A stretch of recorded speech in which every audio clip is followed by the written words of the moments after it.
Social मीडियावर इतर धर्माबद्दल अपमानास्पद टिप्पणी करून दुबईला जाण्याच्या तयारीत असलेल्या आरोपीला पोलिसांनी बसमध्येच अटक केली आहे, अशी माहिती शहर पोलीस आयुक्त याडा मार्टिन मार्बियान यांनी दिली। बेळगावमध्ये पत्रकारांशी बोलताना त्यांनी सांगितले की सोशल मीडियावर इतर धर्माविषयी अपमानजनक कमेंट करणाऱ्या आरोपी विरोधात स्वतःहून तक्रार दाखल करून त्याला अटक करण्यात आली असून न्यायालयीन कोठडीत पाठवण्यात आला आहे। ಕಾಕತಿ ಪೊಲೀಸ್ ಸ್ಟೇಷನ್ನಲ್ಲಿ ಒಂದು ಕ್ರೈಮ್ ನಂಬರ್ 98/2025 ಕೇಸ್ ರಿಜಿಸ್ಟರ್ ಆಗಿದೆ। ಇದರಲ್ಲಿ ಒಬ್ಬ ಆರೋಪಿ ಅವರು ಸೋಷಿಯಲ್ ಮೀಡಿಯಾದಲ್ಲಿ ಅವರು ಬೇರೆ ಧರ್ಮ ಬಗ್ಗೆ ಅವರು ಕೆಟ್ಟ ವರ್ಡ್ಸಿಂದ ಅವರು ಬರೆದಿದ್ದಾರೆ।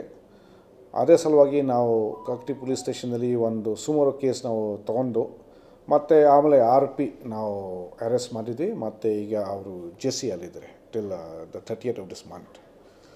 ದುಬೈಗೆ ಹೋಗ್ತಾ ಇದ್ದ?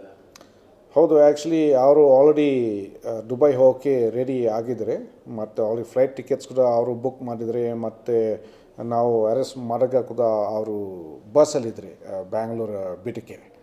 ಆವಾಗ ನಾವು ನಮ್ಮ ಟೀಮ್ ಅಲ್ಲೇ ಹೋಗಿದ್ವಿ ಮತ್ತು ಅವ್ರಿಗೆ ಅರೆಸ್ಟ್ ಮಾಡಿದ್ವಿ।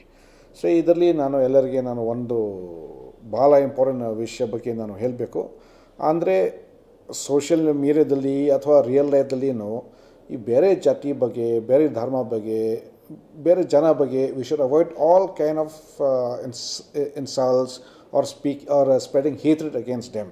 ಯಾಕಂದರೆ ಅದು ಇಲಿಗಲ್ ಇದೆ, ಅದು ಕ್ರಮ ಇದೆ ಮತ್ತು ನೀವು ಈ ಥರ ನೀವು ಮಾಡ್ತಾಯಿದ್ರಿ 100% ಖಂಡಿತ ಆಗಿ ನಾನು ಹೇಳ್ತೀನಿ ಇದು police department will take action. ಈ ಕೇಸಲ್ಲಿ ಕೂಡ ಅವರು ದುಬೈ ಹೋಗೋಕ್ಕೆ ರೆಡಿ ಆಗಿದ್ದಾರೆ ಮತ್ತು ಆಲ್ರೆಡಿ ನ ಬಸ್ ಆದ್ರೂ ನಾವು ನಮ್ಮ ಎಫರ್ಟ್ಸಿಂದ ನಾವು ಅವ್ರಿಗೆ ನಾವು ಪಿಕಪ್ ಮಾಡಿದ್ವಿ and we have arrested him and we have sent him to jail. So this should serve as a warning to every one. ಈಗ ಸೋಷಿಯಲ್ ಮೀಡಿಯಾದಲ್ಲಿ ಬಹಳ ಅಂದರೆ ಸೋಷಿಯಲ್ ಮೀಡಿಯಾದಲ್ಲಿ ಈಗ ಒಂದು ವರ್ಡ್ ಸರ್ಕ್ಯುಲೇಟ್ ಆಗ್ತಾಯಿದೆ, ಸೋಷಿಯಲ್ ಮೀಡಿಯಾ ವಾರಿಯರ್ಸ್ ಅಂತ। ಈಗ ಸೋಷಿಯಲ್ ಮೀಡಿಯಾದಲ್ಲಿ ಬಹಳ ಧೈರ್ಯದಿಂದ ಏನೇನು ಬರೀತಾ ಇದ್ದಾರೆ ಮತ್ತು ಏನೇನು ಮಾತಾಡ್ತಾ ಇದ್ದಾರೆ ಅದು ಆಗಬಾರ್ದು। ನಾವು ಜವಾಬ್ದಾರಿಯಿಂದ ನಾವು ಸೋಷಿಯಲ್ ಮೀಡಿಯಾ ನಾವು ಯೂಸ್ ಮಾಡಬೇಕು। ಯಾಕಂದರೆ ಸೋಷಿಯಲ್ ಮೀಡಿಯಾ ನಾವು ಕರೆಕ್ಟಾಗಿ ಯೂಸ್ ಮಾಡಿದರೆ it is also very good for us, it is very good for every one. ಆದರೆ ನಾವು ತಪ್ಪಿಂದ ಮತ್ತು ಬೇಜವಾಬ್ದಾರಿಯಿಂದ ನಾವು ಯೂಸ್ ಮಾಡಿದರೆ then it becomes very bad for society. Thank you. Social मीडियावर किंवा मेसेजेसद्वारे इतर धर्म किंवा व्यक्तीवर आघात होईल अशा प्रकारचे कोणतेही वक्तव्य केले गेले तर कोणतीही माफी न देता कठोर कारवाई केली जाईल, असा इशारा त्यांनी दिला। विनोद कोलकार, KMM मराठी, बेळगाव।